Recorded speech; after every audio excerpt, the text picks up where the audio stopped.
Bonjour, notre sujet est le centre d'injection supervisée et la toxicomanie. Nous allons d'abord vous définir la toxicomanie et ses problématiques. Ensuite, nous allons vous expliquer en détail ce qu'est un site d'injection supervisée, les problèmes et les points positifs de ceux-ci, pour conclure avec les différentes pensées des philosophes.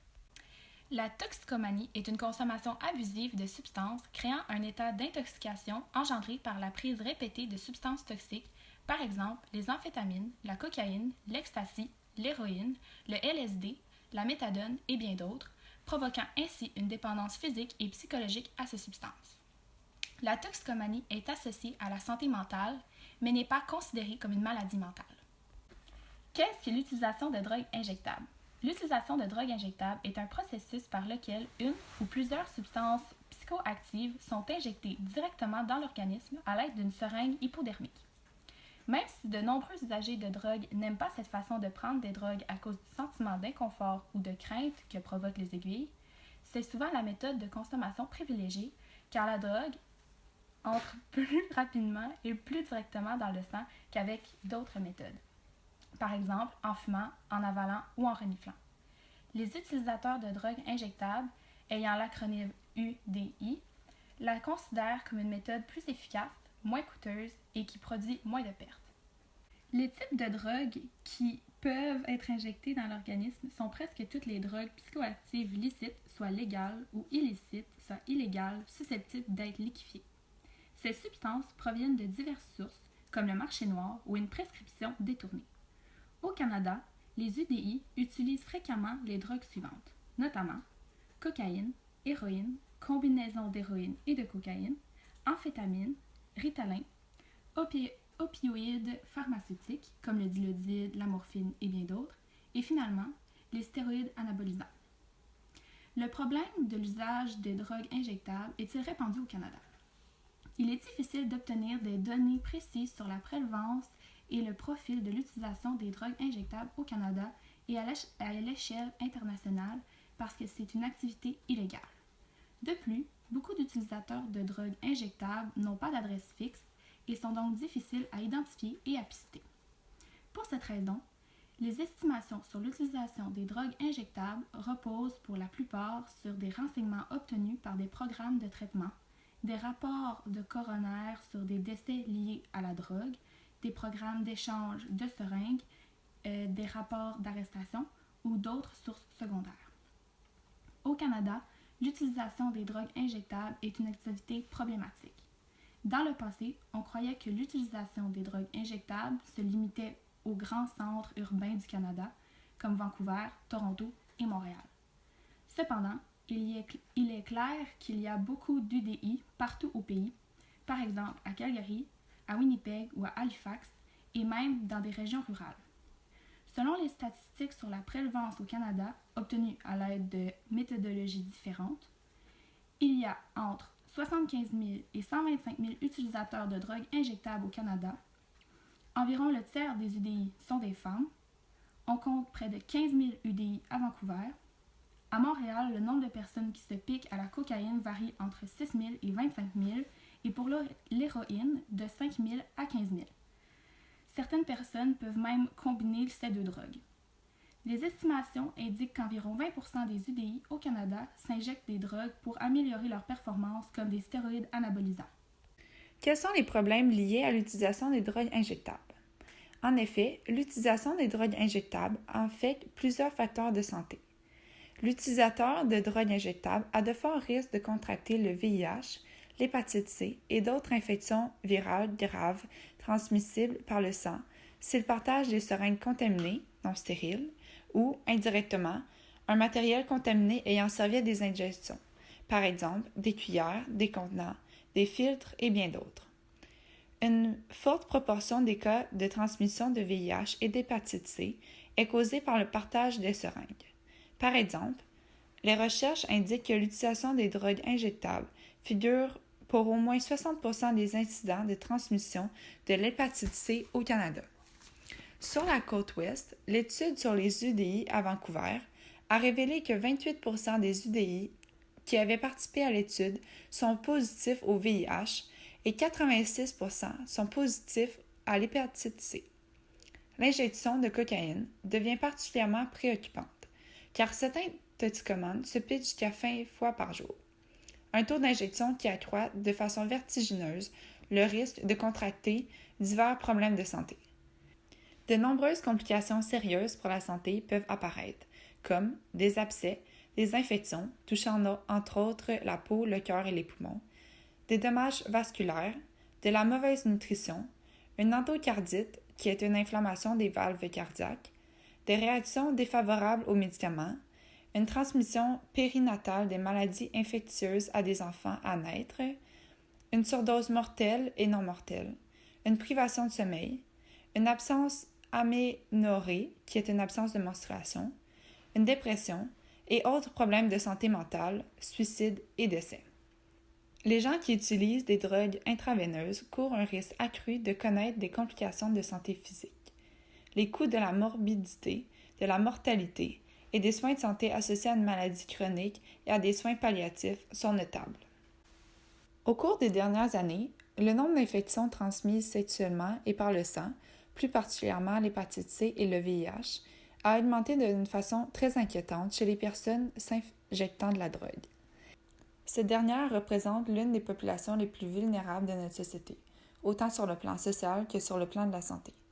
On remarque depuis les 20 dernières années l'apparition de plusieurs nouveaux phénomènes, comme les drogues plus concentrées, ayant comme effet la favorisation d'une dépendance plus accrue, ont poussé les services de santé à repenser à leurs méthodes et à définir de nouvelles stratégies afin d'essayer de contrôler le milieu de la drogue. C'est ainsi que l'idée des services d'injection supervisés est née. Donc, un centre d'injection supervisé est un endroit où les consommateurs de drogue par injection peuvent aller s'injecter des drogues qu'ils apportent. Ces places assurent de bonnes conditions d'hygiène et de sécurité, et ce, sous la supervision d'un personnel qualifié et en toute légalité. Ensuite, par qui sont offerts les services d'injection supervisés? Donc, ces services sont offerts par des centres de santé et des organismes tels que le Centre intégré universitaire de santé et de services sociaux du centre-sud de l'île de Montréal ou encore les organismes communautaires comme Cactus Montréal, Dopamine et l'Anonyme. Les centres de santé supervisent l'injection et assument la gestion de l'ensemble des services offerts grâce à la présence d'infirmières et des services sociaux de tous les sites. Ils coordonnent aussi l'implantation des services et élaborent un cadre de surveillance et de monitorage des services. Les organismes, quant à eux, intègrent les services d'injection supervisés dans leur offre de services actuelle et ils continuent d'offrir le service aux personnes utilisatrices de drogue. Donc, par exemple, la distribution et récupération de matériel d'injection, des références vers d'autres services et des interventions psychosociales. Ensuite, à qui sont destinés les centres d'injection supervisés? Donc, les services d'injection ciblent prioritairement les personnes consommant des drogues injectables qui sont les plus marginalisées et dont les conditions de vie sont les plus difficiles, comme par exemple l'itinérance, la dépendance, les problèmes de santé mentale, la prostitution. Aussi, les personnes qui présentent le plus de risques de faire une surdose, de contracter et de transmettre des infections transmises sexuellement et par le sang, plus particulièrement le VIH et l'hépatite C. Les personnes qui fréquentent peu les services de santé, ainsi que les personnes qui sont les plus susceptibles d'être à l'origine des tensions liées à l'occupation des espaces publics, à l'injection et à l'intoxication publique. Ensuite, quels sont les avantages des services d'injection supervisés? Donc, il y a 3 avantages principaux. Premièrement, l'amélioration de la qualité de vie dans les quartiers. En effet, les centres d'injection supervisés réduisent le nombre de seringues traînant dans les rues ainsi que dans les lieux publics, l'injection publique et les appels au 911 qui concernent des plaintes liées à l'injection. Deuxièmement, l'injection supervisée améliore la santé et la qualité de vie des personnes utilisatrices de drogues injectables puisqu'elles permettent d'entrer en contact avec les consommateurs de drogues injectables les plus à risque, c'est-à-dire celles qui ne fréquentent pas les services de santé et qui sont donc isolées de tous les services offerts, et leur offrir le dépistage, le traitement ainsi que l'accès au matériel d'injection stérile. Elles permettent aussi de prévenir les surdoses et les décès, entre autres, grâce à la présence de personnel formé pour fournir une assistance rapide lors de complications. Elles permettent de réduire le partage de matériel d'injection et donc réduire le VIH et l'hépatite C. Et finalement, elles permettent d'augmenter le taux d'utilisation des services de désintoxication et de traitement de la dépendance. Finalement, l'injection supervisée améliore l'organisation des services. En effet, ces centres sont un complément de l'offre des services présentement offerts aux consommateurs de drogues injectables.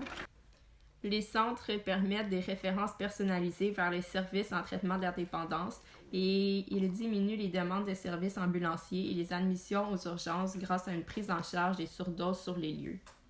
Maintenant, comment fonctionnent les centres d'injection supervisés? Donc, premièrement, quand le consommateur se présente, la première étape est l'accueil et l'enregistrement. Donc, lors de la première visite, le consommateur rencontre un employé qui lui explique le fonctionnement du service d'injection supervisée, les services qui lui sont offerts, le comportement qu'il doit adopter ainsi que les conséquences en cas de non-respect du code de vie. Il doit aussi fournir des renseignements nécessaires et signer un formulaire de consentement par rapport aux soins et au transport par ambulance en cas de complications médicales. Ensuite, l'usager doit fournir son code d'usager et informer le personnel des drogues consommées dans les 12 dernières heures et celles qui va s'injecter sur place. La deuxième étape est celle de la salle d'injection. Donc, le consommateur se dirige vers la salle où il va recevoir le matériel stérile et les conseils nécessaires pour qu'il puisse s'injecter lui-même en toute sécurité. 20 minutes sont consacrées à l'injection. Ensuite, n'importe quand lors de la visite au centre, l'usager peut se rendre à la salle de soins, notamment pour passer une évaluation, avoir des traitements pour des infections, passer des tests de dépistage ou de détection d'infections transmises sexuellement et ou par le sang. Suite à l'injection, l'usager est dirigé vers la salle de répit. C'est à ce moment que si une complication survient, l'infirmière peut évaluer la situation et intervenir. La dernière étape est celle de la sortie. Donc, avant que l'usager parte, les intervenants font une dernière évaluation de l'état d'intoxication à l'aide d'une grille de critères. De cette façon, si l'individu est à risque de surdose, une surveillance prolongée peut lui être offerte afin d'assurer sa sécurité. Ensuite, quelles sont les règles habituelles des services d'injection supervisés? Les règles varient d'un centre d'injection supervisé à l'autre. Toutefois, on s'attend à ce que tous les clients respectent les politiques du centre pour garantir la sécurité des utilisateurs, des employés, des bénévoles et du public. Voici quelques règles communes aux services d'injection supervisés de différents pays. Donc, aucun partage de matériel d'injection. L'accès est généralement restreint aux utilisateurs de plus de 18 ans qui ont déjà utilisé des drogues injectables. Tous les utilisateurs doivent s'inscrire à l'arrivée. Aucun trafic de drogue sur les lieux. Pas d'échange de drogue. Accès souvent limité aux injecteurs locaux. Aucun alcool sur les lieux, ainsi qu'aucune violence verbale ou physique. Finalement, quels sont les critères nécessaires pour la mise en place d'un service d'injection supervisé? Dans le but qu'un service d'injection supervisé puisse être créé, l'établissement responsable de la supervision de l'injection doit obtenir une exemption de Santé Canada en vertu de l'article 56 de loi réglementant certaines drogues et autres substances. Cette exemption concerne la possession et le trafic de drogue à l'intérieur des sites d'injection supervisés. Elle assure donc la protection des usagers, du personnel et de l'établissement contre les poursuites éventuelles. Lorsqu'on pense au centre d'injection supervisé, certains problèmes sont présents. Il y a notamment la question de l'emplacement. Le centre d'injection se doit d'être à un endroit stratégique pour les toxicomanes ainsi que pour le restant de la société. De plus, plusieurs croient qu'en ouvrant l'accessibilité à un centre d'injection, ça va encourager les toxicomanes à s'enfoncer encore plus dans leur dépendance et à encourager d'autres citoyens à la prise de drogue. Il y a également la question des coûts. Les citoyens ne sont pas tous d'accord sur la façon de subventionner ces centres. Plusieurs sont en défaveur d'utiliser l'argent des contribuables au profit du fonctionnement des centres d'injection supervisés. C'est un questionnement légitime si on prend en compte que le gouvernement du Québec a investi 12 millions de dollars pour les centres d'injection à Montréal.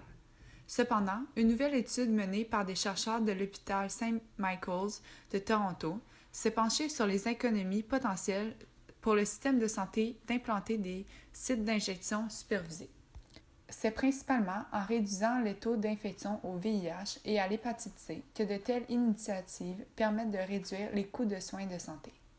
Les chercheurs estiment qu'un seul site d'injection supervisé à Toronto, pour une période de 20 ans, générerait des économies de 9,6 millions de dollars, une fois soustraites les dépenses d'un tel programme.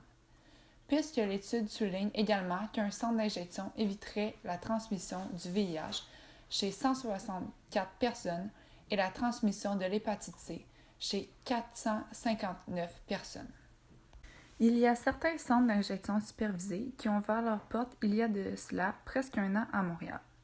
On compte près de 4000 utilisateurs de drogues injectables à Montréal. Chaque année, 70 toxicomanes meurent d'une surdose, dont 17 par drogue injectable. Les centres d'injection supervisés, nommés Cactus et Dopamine, ont reçu leur exemption finale de la part de Santé Canada, leur permettant d'offrir de tels services en mai 2017. Les infirmiers, infirmières et les intervenants communautaires étaient déjà tous prêts pour ce nouveau défi. La direction de la santé publique de Montréal estimait alors qu'il pourrait y avoir de 200 à 300 injections par jour dans l'ensemble des centres dispersés dans la métropole. Selon les statistiques étudiées par les autorités, c'est celui de l'organisme Cactus qui aurait la plus forte affluence. On y compte quotidiennement de 140 à 215 visites par jour. Pour ce qui est du spectre de rue, de 43 à 65 injections par jour, et pour ce qui est de celui de dopamine, de 12 à 18 injections par jour. Cela fait un total de 195 à 298 injections par jour dans la métropole de Montréal. On retrouve également des centres d'injection supervisés à Vancouver, notamment le centre d'injection supervisé INCIT. Ce centre célébrait ses 10 ans en 2013. Durant ces 10 ans d'opération, selon la Régie de la santé Vancouver Coastal, le centre aurait reçu plus de 2 millions de visites. De toutes ces visites, il n'y a jamais eu de décès suite à une surdose. En effet, un des objectifs de ces centres est la prévention du décès par surdose. Nous pouvons donc affirmer que cet objectif est atteint lorsqu'on regarde les données. Aujourd'hui, il y a environ 700 à 800 visites par jour. Si on revient à Montréal, il y a également eu la mise en place d'un centre mobile de l'organisme Anonyme qui est particulièrement plus achalandé la nuit et qui recevrait entre 10 et 20 visites. Julien Montreuil, directeur adjoint de Anonyme, affirme que son équipe de professionnels et lui-même contribuent à sauver des vies. Il affirme que ça n'a pas de sens de laisser des personnes mourir dans les rues, que c'est inacceptable. Au total, 16 infirmiers et infirmières travaillent dans les différents centres, qui sont les premiers du genre au Québec et dans l'Est du Canada. Des intervenants communautaires vont aussi se greffer au personnel infirmier. Ceux-ci ont tous dû suivre une formation théorique et pratique qui consiste à des simulations durant 3 semaines pour se préparer en cas de surdosage chez un toxicomane. Avec ces centres d'injection supervisés, qui sont semblables à ceux déjà existants à Vancouver, le gouvernement du Québec souhaite réduire le nombre de surdoses mortelles et rejoindre les utilisateurs de drogues injectables. Laurie Mercure, chef de programme pour les centres d'injection supervisés, affirme que tous ces toxicomanes sont des gens qui sont difficiles à rejoindre par le réseau de la santé, mais pour qui il y a des besoins de santé importants. Bien entendu, les toxicomanes peuvent s'injecter leur propre drogue sans craindre d'être arrêtés. Cela dit, les policiers sont très présents près des centres. On n'avait pas d'appréhension sur la venue des sites d'injection, mais on a dorénavant une vigie sur la criminalité.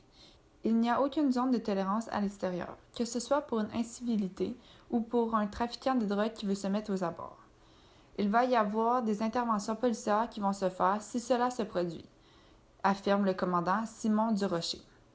Les centres sont ouverts 22 heures sur 24 et 365 jours par année. C'est le site mobile de l'Anonyme qui assure le service pendant la nuit. Les centres d'injection supervisés est la cause de plusieurs débats. Par exemple, à Montréal, plusieurs parents se battent contre l'ouverture d'un centre d'injection qui serait situé juste à côté d'une école primaire. L'emplacement parfait d'un centre comme celui-ci doit donc être bien analysé pour qu'il soit accessible aux toxicomanes sans qu'il nuise à l'ensemble de la population. Prenons par exemple un débat d'actualité. Suite à la réussite du fonctionnement des centres d'injection supervisés à Vancouver, d'autres villes au Canada en ont ouvert. Si on pense aux villes proches de nous, Montréal et Ottawa, ont participé à l'ouverture de certains centres. En juin 2017, Montréal ouvrait 3 sites d'injection supervisés. Après seulement 4 mois, une hausse de fréquentation se fait sentir. Parmi les visiteurs, 50% d'entre eux affirment qu'ils s'injectaient habituellement dans les lieux publics avant l'arrivée du centre. Cela dit, il pourrait dorénavant être possible pour un groupe bien organisé de bloquer complètement l'ouverture d'un site, car ceux qui veulent en ouvrir un devront d'abord prendre en considération les avis des communautés visées, des forces policières et obtenir le soutien des autorités municipales et provinciales. C'est la ministre fédérale de la Santé elle-même qui aura le dernier mot sur les demandes. La ministre Léona Hadlucak a déposé un projet de loi en réponse à la décision de 2011 de la Cour suprême du Canada qui a demandé à Ottawa de cesser d'interférer avec le centre d'injection INCIT de Vancouver. Le plus haut tribunal du pays avait alors déterminé que la décision du gouvernement de ne plus exempter les centres de poursuites criminelles est arbitraire et viole les droits à la vie et à la sécurité des Toxicomanes prévus par la Charte canadienne des droits et libertés. La Cour a donc ordonné au gouvernement d'accorder à INCIT l'exemption nécessaire pour mettre son personnel et ses usagers à l'abri d'arrestation. Le jugement avait permis à la clinique de demeurer ouverte, mais les nouvelles règles pourraient changer les choses. La Cour suprême se trouvait aussi à donner le feu vert à différents organismes d'en ouvrir d'autres. Les villes de Québec, Toronto et Victoria avaient dans le passé fait part de leur intérêt pour l'ouverture de tels centres d'injection supervisés. Mais ces sites n'ont pas la faveur des conservateurs. C'est pourquoi ils avaient initialement refusé à INCIT l'exemption nécessaire. Ils semblent toutefois avoir trouvé dans le jugement une porte de sortie. Le gouvernement a révélé que la Cour suprême mentionnait les consultations du public et en ont fait l'une des exigences du projet de loi, qui s'intitule « Loi sur le respect des collectivités », dont le titre évacue toute référence aux sites d'injection et à leurs utilisateurs. Dans un comité, Mme Adloukat a indiqué que le gouvernement conservateur croit que la création d'un centre qui permet l'usage de drogues obtenues de sources illicites a le potentiel de causer un dommage considérable à une communauté. C'est pourquoi elle estime que le processus d'application doit être changé pour permettre aux voix locales d'être entendues et que leur position soit considérée avant qu'une exemption en vertu de la loi soit accordée. Les partisans de la clinique INCIT sont plutôt d'avis que la présence de la clinique a réduit le nombre de décès causés par une surdose de drogue et a de plus créé des liens entre ceux qui consomment des drogues et des services sociaux qui peuvent les aider. Comment assurer la sécurité du quartier où se situe le centre?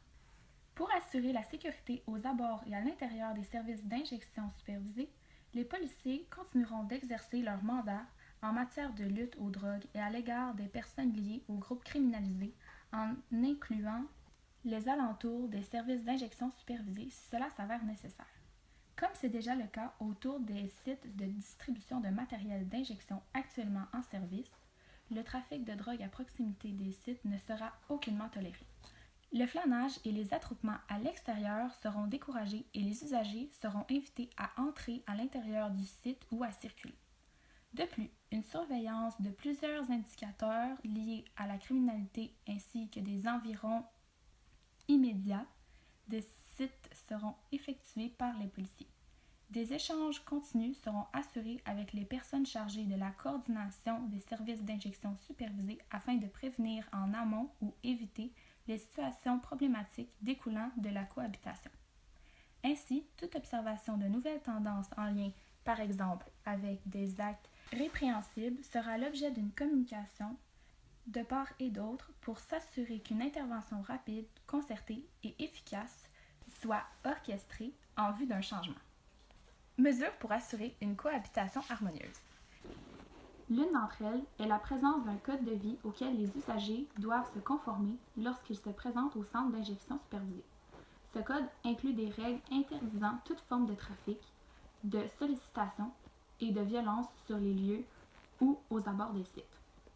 Les comités bon voisinage, un mécanisme reconnu comme efficace en médiation sociale afin de régler les litiges et favoriser la cohabitation.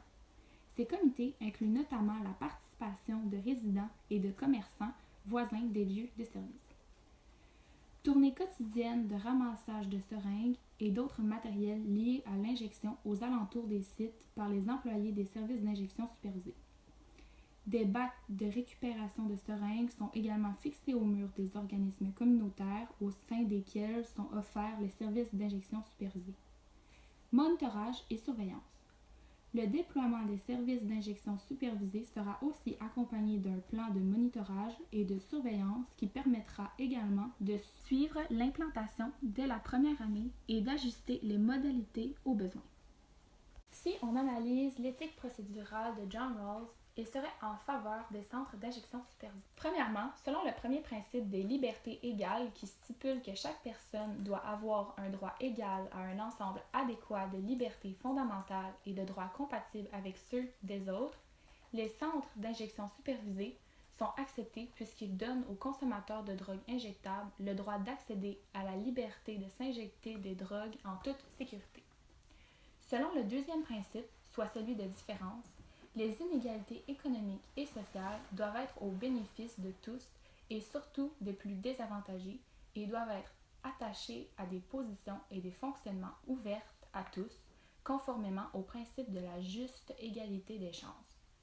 Encore une fois, les centres d'injection supervisés adhèrent au principe puisqu'ils sont bénéfiques pour l'une des populations les plus désavantagées et marginales, soit les toxicomanes.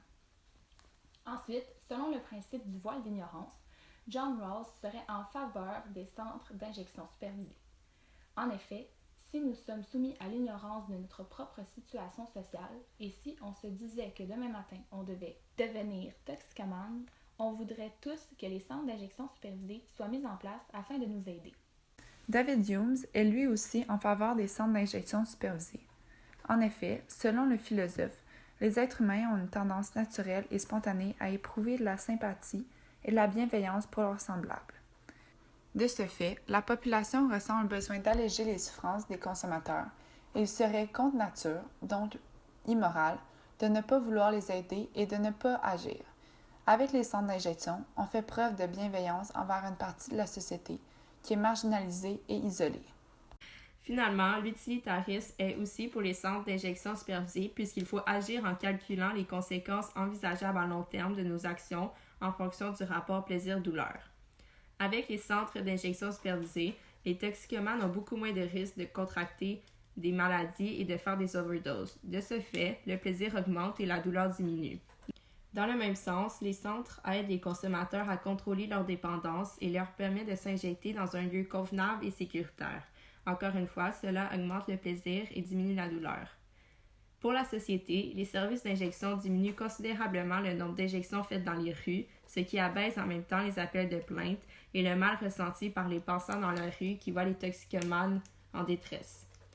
Cela contribue donc aussi à diminuer la douleur et augmenter le plaisir.